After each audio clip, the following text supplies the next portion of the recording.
সকাল সকাল বেরিয়ে পড়েছি নার্সারিতে গাছ নেওয়ার জন্য। এটাকে তোমাদের সাথে শেয়ার করছি।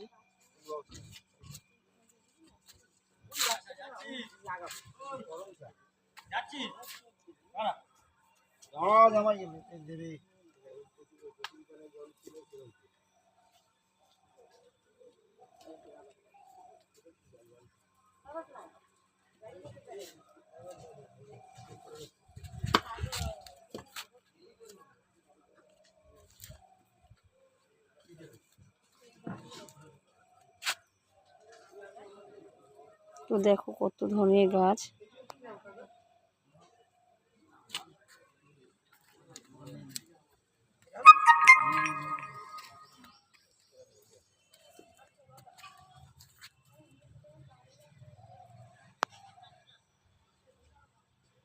আমি তো এখান থেকে গাছ নিয়ে যাব, তো তাই তোমাদের সাথে একটু শেয়ার করলাম। আর যারা যারা গাছ কিনতে ইচ্ছুক অবশ্যই আমার সাথে কথা বলো, তো আমি তোমাদের প্রপার জায়গাটা বলে দেবো।